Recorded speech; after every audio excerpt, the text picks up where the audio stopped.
Prefeitura Municipal de Cariacica e Lei Aldir Blanc apresentam Projeto Cine em Cena, uma homenagem do Festival Nacional de Teatro Cidade de Vitória aos artistas capixabas. Apoio Secretaria Municipal de Cultura, Fundo Municipal de Cultura de Cariacica e Conselho Municipal de Política Cultural, Secretaria Especial de Cultura, Ministério do Turismo e Governo Federal. Parceria A Casa Floresta, Associação Cultural. Realização Tati Moraes. Tenham todos um ótimo espetáculo.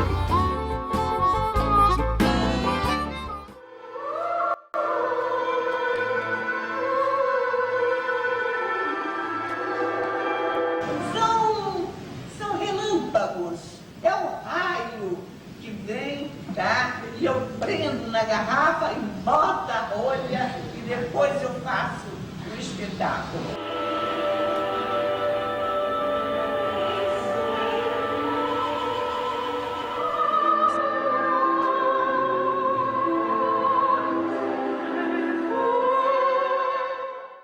Maria Lúcia nasceu em Vitória em 1945 e estudou no Colégio Americano, onde ela, lógico, com toda a sua graciosidade, ela foi chamada para ser baliza, não é isso? Baliza das paradas e apresentação e aqueles showzinhos de escola. Então, aquilo ali, eu acredito que aquilo ali foi o ponto de partida para ela ter definido que ela gostaria de ser bailarina. Maria Lúcia sempre fazia uma coisa um pouco assim, exortando, como que solicitando, como que impelindo, como que levando as plateias a pensarem um pouco mais, usando temas ousados, usando temas, o tema de Medéia foi um tema muito ousado, ficou plasticamente muito bonito. Conta a história de uma mulher traída pelo seu marido, o rei Jazão, e ela, num ato de vingança, ela manda de presente para a noiva um vestido envenenado e depois, no ápice da sua loucura, ela mata o seu filho. E o Irapuru que ela fez também. Nós mantivemos os personagens centrais, o pássaro, a Índia e o chefe da tribo.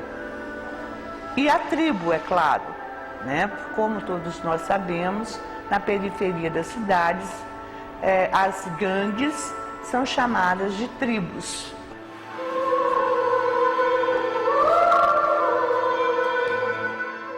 E ela fez um mito de Ulisses, não é isso? O mito de Ulisses, uma coisa muito interessante, em que a personagem que esperava o retorno de Ulisses, na verdade era feito por 3 pessoas e no final, Ulisses chega e é devorado, não é isso? Chega e é devorado. Então o que acontece? Sempre acontecia de ela levar a plateia para pensar. Levar a plateia para pensar. Naturalmente, quem não gosta de pensar, que quer mais entretenimento, talvez fizesse alguma restrição. Eu gostava muito e tinha um grupo que gostava muito das peças dela.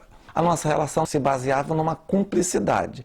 Agora, de vez em quando tinha essa, assim. De vez em quando a gente, como diz na gíria, quebrava o pau, a gente divergia, mas baixava, a gente procurava, nunca nos afastamos, sempre nos acompanhamos em todas as fases. Maria Lúcia, mesmo na última semana da vida dela, estava tomada pela busca incessante. Ela queria fazer Fedra de qualquer jeito. E isso aí vai acontecer, tem que acontecer, porque a gente deve isso a ela, Vitória deve isso a ela, e gostaria que acontecesse, porque realmente é o ápice, é o fechamento da carreira e vai viver, para mim, ela vai continuar sempre. Ainda vivo das lembranças e ainda me lembro que toda vez que a gente tinha uma situação difícil, um ajudava o outro e para mim foi uma honra que ela permitisse que eu fosse amigo dela. Então, agradeço a ela por ter permitido que eu fosse amigo dela e ter correspondido a essa amizade. Estou torcendo para que Fedra seja lançada, seja montada, lançada, e tenho certeza que vai ser boa. Maria Lúcia Calmon foi minha mãe, a pessoa que me ensinou tudo o que eu sei sobretudo no âmbito da arte. Minha mãe me ensinou o que é a dança, o que é a música, o que é o teatro, o que é o belo e o que é o amor. A minha mãe viveu para criar e criou balés, que era o meio de expressão dela, a dança, absolutamente geniais, sempre dialogando com a literatura, com o teatro, com o cinema e até mesmo com a filosofia. A minha mãe viveu para criar. Para mim, em meu entender, tá? Como criação, não é como intérprete. Aí eu estou falando como coreógrafa. Tá? A dança não tem inconsciente. Eu não tenho nada com isso. Ela salta na minha frente. Ao criar, a minha mãe perdia as características humanas e ganhava as características de um vulcão em erupção. São relâmpagos, é o raio que vem, tá? E eu prendo na garrafa e boto a rolha e depois eu faço o espetáculo. A criação dela, o momento em que ela criava, era um momento de muita força, de muita potência. Isso muitas vezes impactava as pessoas com as quais ela trabalhava. Eu e minha mãe fizemos vários trabalhos em parceria, né? Por exemplo, desde que ela fundou a Cia Corpo em Cena, que foi o grupo profissional dela aqui em Vitória,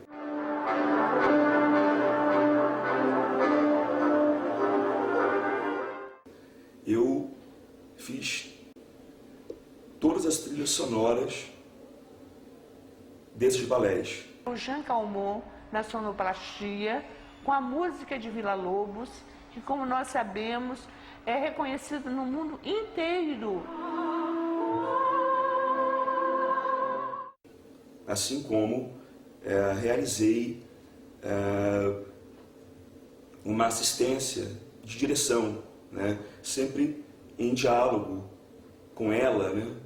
Procurando resolver as questões cênicas que apareciam. O último desejo de minha mãe foi o de que eu produzisse e dirigisse o espetáculo Fedra, baseado em Eurípides. Eu já conversei tanto com a Rubem Braga, assim como conversei com o grupo dela, a Cia Corpo em Cena, e estou com a firme intenção de realizar esse espetáculo o mais cedo possível.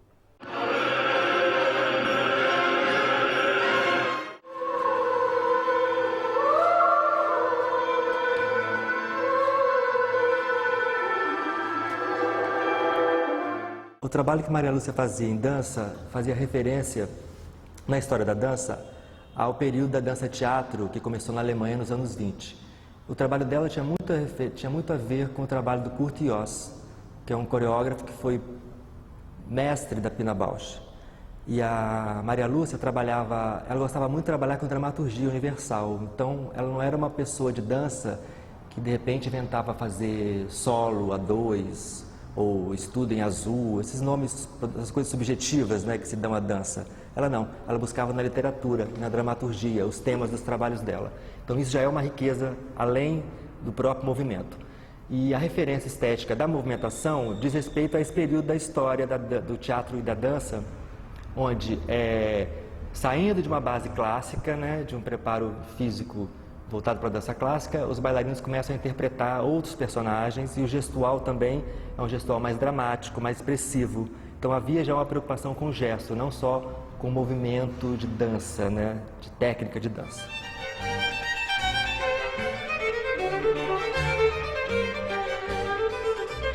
É inesquecível a montagem que ela fez de Otelo com o Marcos Conká e com a Rose Andrade. Maria Lúcia, a primeira vez que eu a vi, eu tinha medo.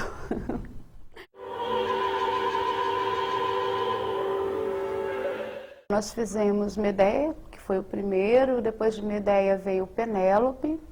De Penélope nós montamos o Irapuru, depois de Irapuru nós fizemos Ifigênia no Brasil. Espetáculos maravilhosos. A Maria Lúcia, ela sempre teve uma plástica, uma ideia da cena, assim, num todo, e era impressionante como a Maria Lúcia conseguia desenhar o espetáculo todo, e com a idade dela, ela mostrava pra gente os movimentos. Impressionante, parecia uma borracha, a mulher toda elástica, ela se alongava e mostrava pra gente o que ela queria. Maravilhoso. Parecia que ela só estava esperando a montagem de Fedra para ela partir, a gente sentia isso, né? Infelizmente ou felizmente ela descansou e nós vamos fazer o espetáculo em honra ao sonho dela. Para todos os professores que se dedicam a ensinar, né, as pessoas. Muito obrigada.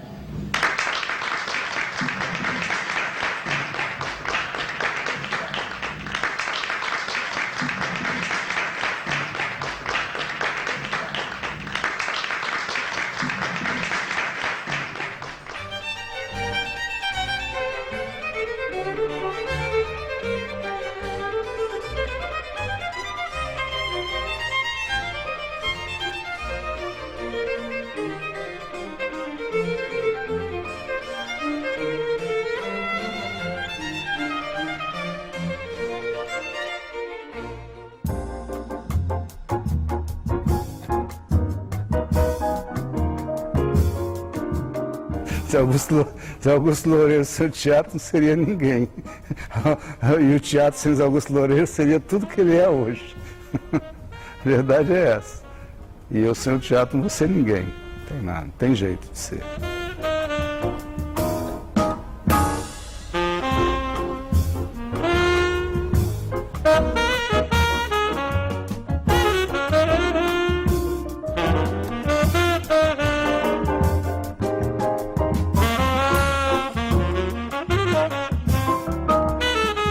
Eu nasci em Santa Teresa, no interior do estado do Espírito Santo, em 1945, do século passado, e vim morar em Vitória com 8 anos de idade.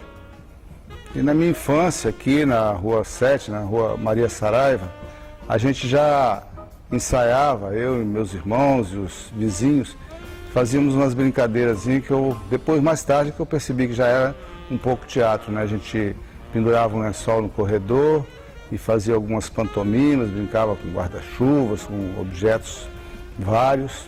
Isso quando eu tinha 8 anos. Depois, que eu me lembro, nunca mais fiz nada. Via teatro em garagens aqui na Rua 7, tinha um pessoal que fazia teatrinho e tal, a gente ia assistir como criança, mas fazer mesmo nunca mais. Com 19 anos, em 1964, eu fui convidado por um grupo de teatro que já existia, que era do Reginaldo, para fazer um papel numa peça que era uma comédia, chamava O Elite, a história de um cabaré e tal, essas comédias de costume.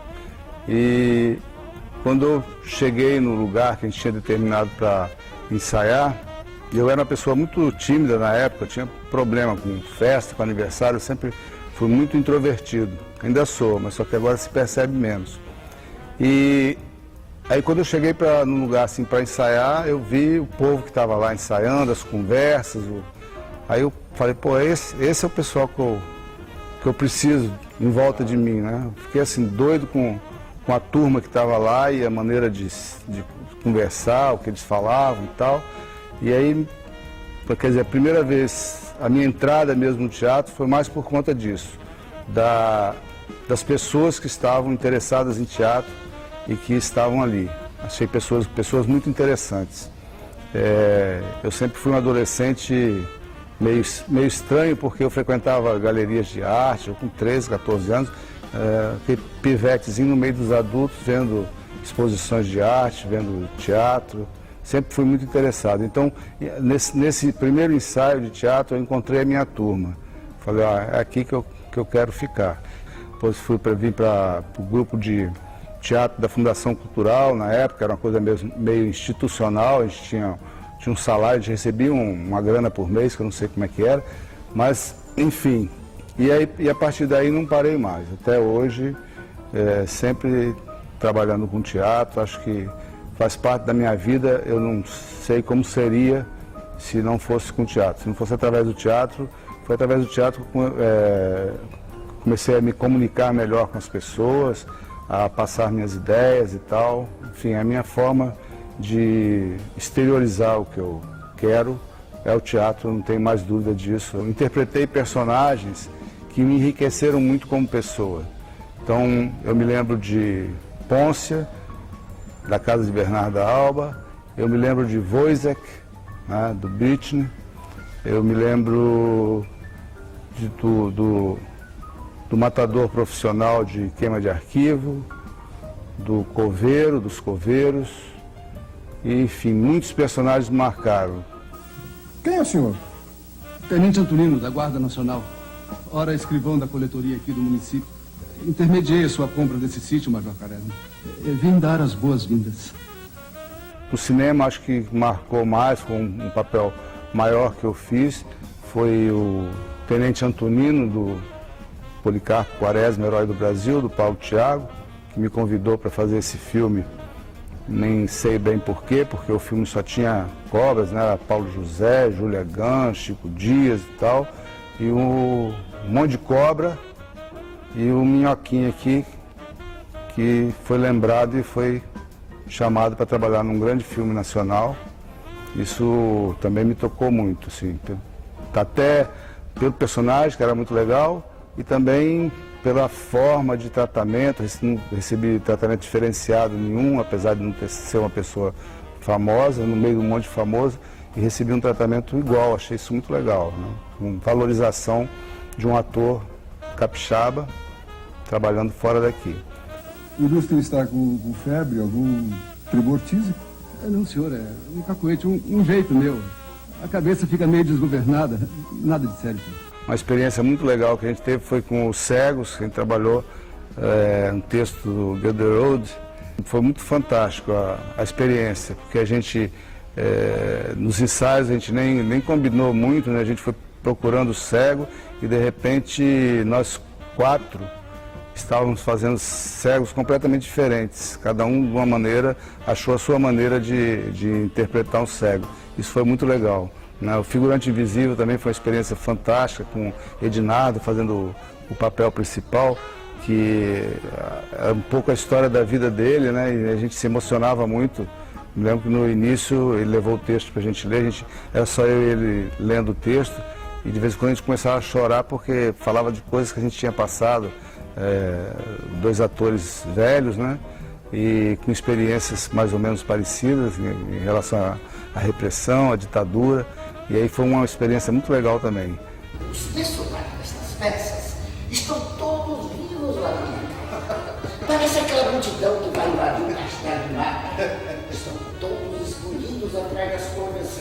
Na hora que apago a luz para dormir e rompe uma algazarra, gritos, gemidos, gargalhadas, ruídos de armas, vem todos em cima de mim. Eu fiz vários filmes, curtas-metragens e longas também locais.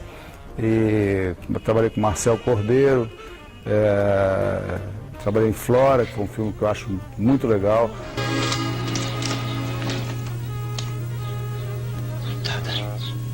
É doida. Todo dia ela vem à estação esperar o marido. Não se conforma de ter sido abandonada. Gustavo Moraes, que eu trabalhei com ele na Histórias Reais, baseado em histórias reais. Também um filme muito legal. E Gassanã com Tadeu, a gente teve uma participação nesse filme. Guarda que o doutorzinho está chegando aí. Mas é muito jovem.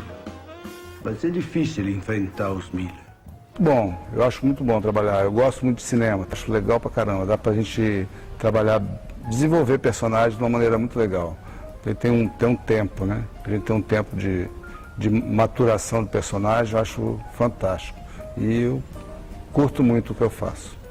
A diferença que eu percebo de cinema para teatro é essa, que no teatro você tem mais tempo para ensaiar, no teatro cada vez que você apresenta é um ensaio, porque você está se preparando para a próxima apresentação, o público é diferente, tem uma energia e nada está terminado, né?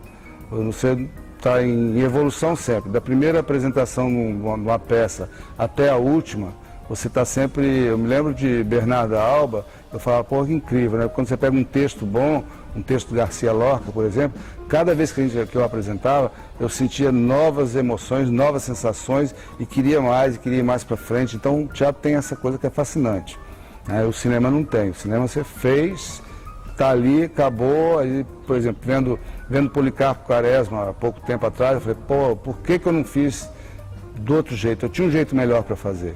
Não tem jeito, está lá, é daquele jeito mesmo, acabou. Né? No teatro, não. No teatro você vai ter um exercício, porque o teatro é isso, né? O teatro é um exercício da condição humana. Eu acho que o pessoal fala assim, teatro vai acabar nunca. Porque é o único local em que o homem se depara com o homem para tratar de coisas humanas, né? E numa troca evolutiva. Não tem nada acabado, não tem nada pronto. Ele está ali fazendo experiência como cobaia humano. Então o teatro é muito especial. Não vereis tão bela formosura, cruzada pelos olhos dos mortais, como essa virgem... Virgem, que horror! Se Augusto Loureiro sem o teatro não seria ninguém. E o teatro sem Augusto Loureiro seria tudo que ele é hoje. A verdade é essa. E eu sem o teatro não vou ser ninguém. Não tem nada, não tem jeito de ser.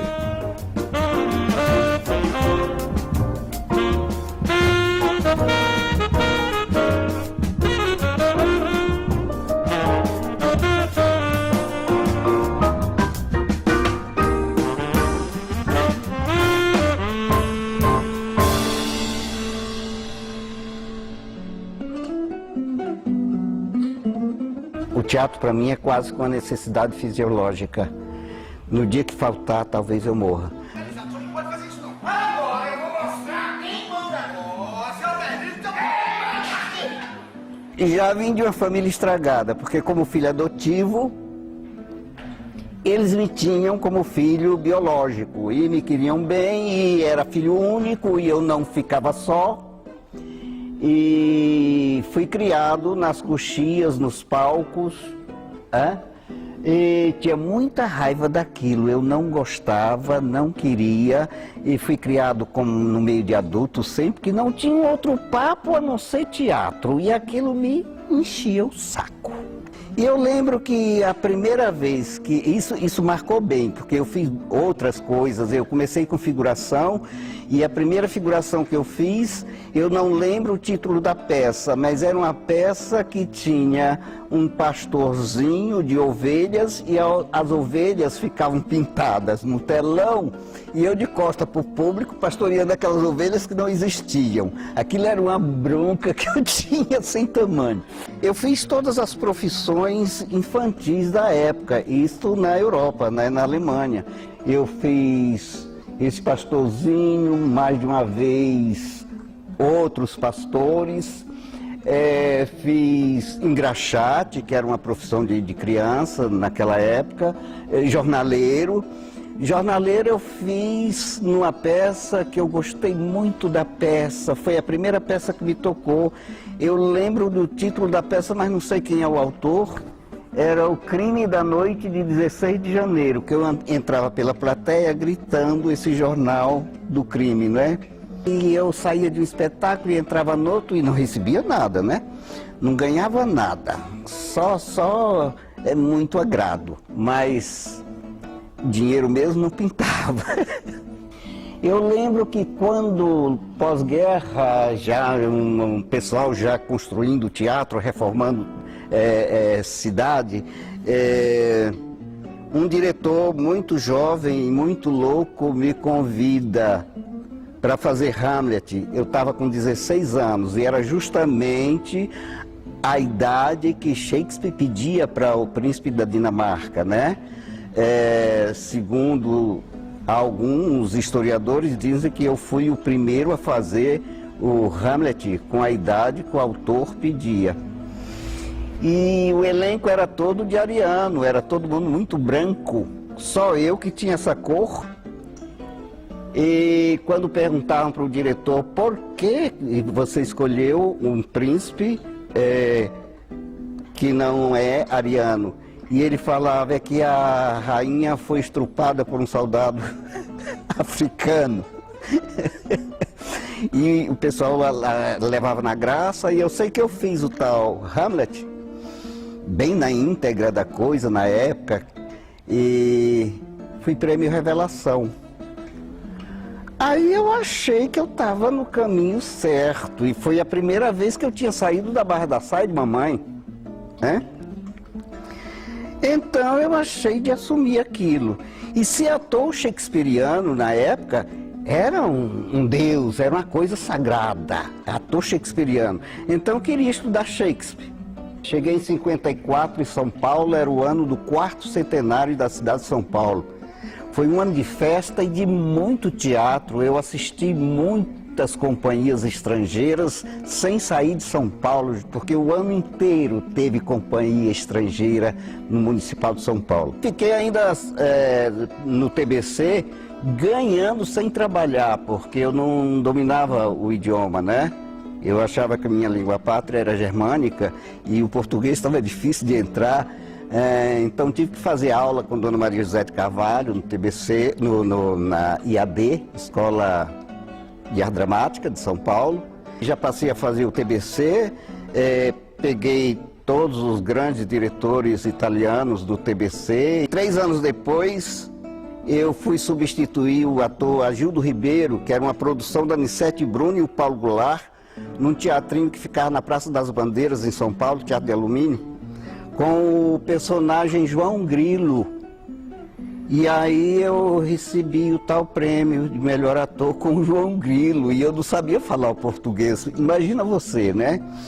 Aí tudo mudou para mim. Tinha um grupo que eu me dediquei de corpo e alma, que era o grupo do Teatro Experimental do Negro, direção do Abdias do Nascimento no Rio, e em São Paulo era Geraldo Campos de Oliveira. Depois veio a fase do Augusto Boal, Boal estudando nos Estados Unidos, ele mandava peça para o Teatro Experimental do Negro de São Paulo, né? Então fiz várias peças do Boal, fiz Arena, fiz Oficina, fiz um grupo, o último grupo que eu fiz foi o Grupo Engenho, que eu não sei se esse grupo ainda existe em São Paulo. Foi no ano de 90, justamente pelo Grupo Engenho, nós montamos em uma espécie de cooperativa. Luiz Carlos Moreira é o diretor que fez esse espetáculo. A gente estava lançando Dário Fó no Brasil com a peça Nós, os Avessos. Na semana seguinte, na terça-feira, o Colo de Melo tranca o dinheiro do povo e aí nós entramos em parafuso. Eram 17 atores em cena. Né? E eu tenho um filho que morava aqui, casou e veio morar aqui logo de cara, né? E esse menino estava lá pela primeira vez que ele voltava a São Paulo, justamente para assistir o espetáculo. E ficou lá com os irmãos, com a família, e viu o meu estado, e aí me convenceu, vim conhecer o Espírito Santo. Não queria fazer teatro, pela primeira vez eu estava de mal com o teatro. Eu cheguei no hotel, peguei o jornal, tinha um espetáculo capixaba na Academia de Letras de Vila Velha, que o hotel ficava quase que em frente, né? Aí eu fui conferir o Teatro Capixaba, né? Cheguei lá, não conhecia ninguém, cheguei procurando o diretor e falei, eu sou de teatro, quero conhecer minha tribo aqui, e me receberam muito bem. Foi bonito demais. Desculpem, porque esses caras, sem me conhecerem, me produziram para o primeiro espetáculo que eu fiz aqui. E eu, um ilustre desconhecido, recebi o prêmio de melhor ator do ano. E daí não parei mais. O teatro para mim é quase que uma necessidade fisiológica. No dia que faltar, talvez eu morra. Estou com 78 anos, espero fazer até os 80. eu acho que dá para me fazer até os 80 anos, dá para me fazer, e eu tenho peças para isso. Do Solo de Gala, que foi esse meu primeiro espetáculo aqui, eu fui para o grupo Canela Verde, que era o grupo do Eliasar Pessoa e Colete Dantas, e lá nós fundamos uma escola em Vila Velha.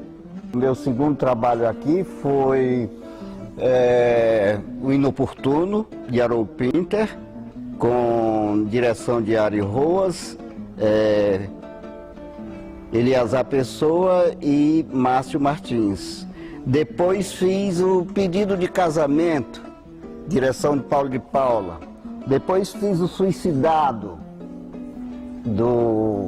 direção do Bob de Paula. Depois, e do filho, o texto era do filho da Maria Alice, do Jean Calmon. Depois fiz o Quixotinada, direção de Eliasar. Depois fiz Mama Minha Nona, direção do senhor José Augusto Loureiro. Em 2004 nós fizemos Os Coveiros do Bosco Brasil, sob a direção, começou com Angélica Barreto, que tinha me dirigido no Galileu, mas depois desistimos da Angélica e pedimos a colaboração da Maria Alice Quintela e saímos dos Coveiros para fazer Os Cegos, foi direção de Margarete Galvão. Saímos dos Cegos para fazer O Figurante Invisível, que foi direção da Thelma Schmidt. E o próximo trabalho será Terra Prometida, do Samir Yazbek, que é também um autor jovem que eu conheci, adolescente, não era de teatro, sou muito chegado aos irmãos dele, né? E de repente esse menino agora virou moda em São Paulo, está com um espaço cultural lá e é dramaturgo premiado e nos mandou Terra Prometida e a gente vai encarar, eu e o Zé Augusto Loureiro, sob a direção do Fernando Dinho. Cinema, o primeiro que eu fiz aqui foi a Praça Costa Pereira. Depois eu fiz participação também nesse documentário do violinista Maurício de Oliveira. E fiz A Virada. Fiz o que mais? Não sei. O último foi Encantador, um longa-metragem que pela primeira vez estou fazendo participei de um longa-metragem aqui no Espírito Santo. Chama-se Ondas da Vida, direção do Zé Muleta, uma produção carioca que foi filmado em Regência, onde eu tive a honra de fazer o Seu Miúdo, um personagem histórico de Regência, que eu adorei o Seu Miúdo. Foi gratificante. Chama-se Ondas da Vida, não percam. É um filme que trata da vida do surfista e eu estou surfando horrores.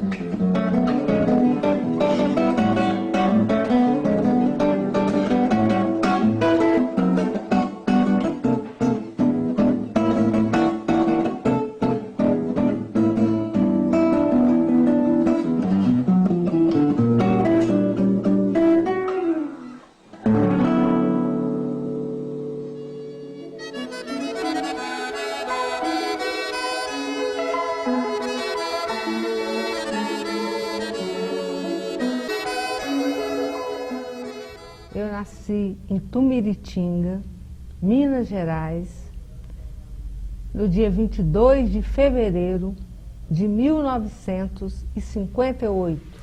O que eu me lembro muito é da minha infância no interior do Espírito Santo, porque meus pais vieram para o Espírito Santo quando eu tinha 3 anos de idade. A minha infância foi maravilhosa, foi solitária. Éramos eu e eu, comigo e mais eu. Como não tinha televisão e nem rádio, e eu tinha dificuldade de dormir. E eu gostava de ouvir histórias. Papai um dia, deve ter sido assim, vamos fazer um cenário teatral aqui. Papai um dia resolveu me contar uma história para eu dormir. Menina, mas eu gostei tanto daquilo, eu fiquei tão doida com aquilo, que aí pronto. todas as noites. Eu não dava sossego ao meu pai até ele me contar, não era uma não, várias histórias, e recontar que ele já tinha contado de novo. As que eu mais gostava, ele contava não sei quantas vezes. E um dia, eu estava numa escola, passei por um palco e tinha uma professora ensaiando uma peça. Claro que na época eu não sabia que aquilo era uma peça nem que aquilo era um ensaio, mas eu achei a coisa mais incrível do mundo, aquelas pessoas fingindo que eram outras pessoas e que... Uma história com gente, não era alguém que estava contando, era alguém... Eu fiquei encantada com aquilo. Aí eu pedi à professora que eu queria fazer parte daquele grupo, eu queria fazer parte daquela gente. Aí ela disse que não podia me colocar porque não tinha nenhum anjinho pretinho. Então, aí eu fui excluída. Mas eu comecei a escrever por causa desse fato de que eu fui vetada a entrar naquele grupo de teatro, porque não tem anjo pretinho. Eu escrevo teatro, poesias, contos, romances. E cada uma surgiu de uma maneira... A primeira vez que eu comecei a tentar escrever foi quando eu me apaixonei. Eu tinha 7 anos de idade. Eu vou contar como é que eu escrevia minhas peças. Vamos contar. Maria se apaixona por José.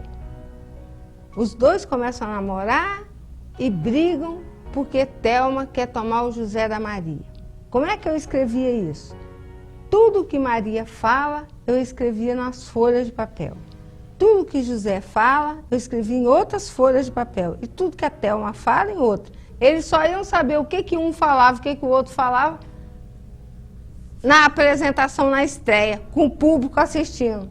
Aí que eles iam saber. Eu achava que isso era eu achava que era assim que se escrevia. Eu, particularmente, já tive uma casa de arte livre de Jardim da Penha, que era uma escola que tinha dança, música, teatro,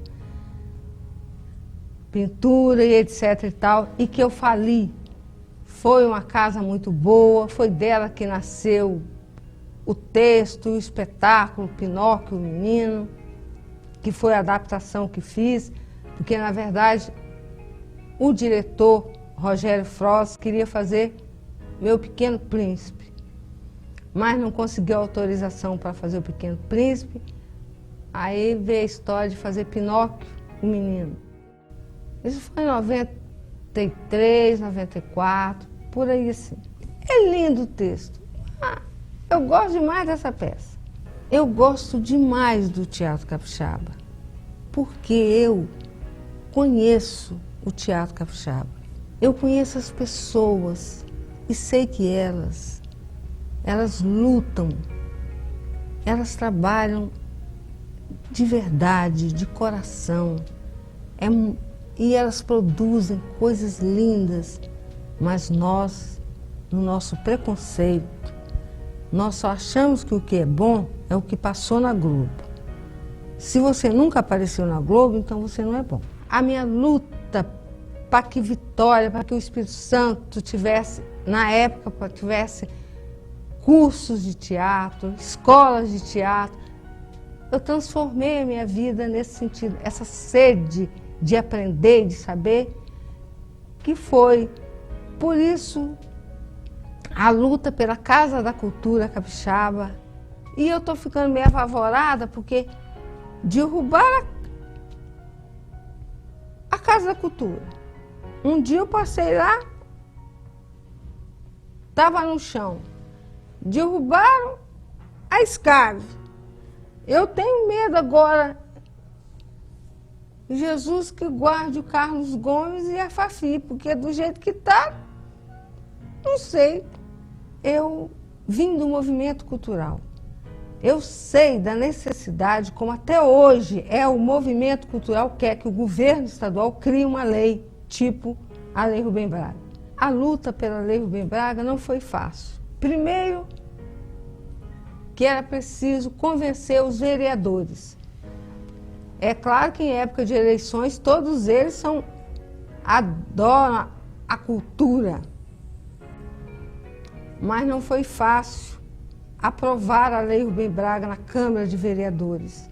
E a Lei Rubem Braga não saiu da cabeça de um inteligente, ou de uma poderosa, ou de uma secretária linda, de olhos azuis e cabelo loirinho, não. A Lei Rubem Braga foi construída pelos artistas da cidade de Vitória. Escrever, para mim, é a minha forma de me relacionar com o mundo.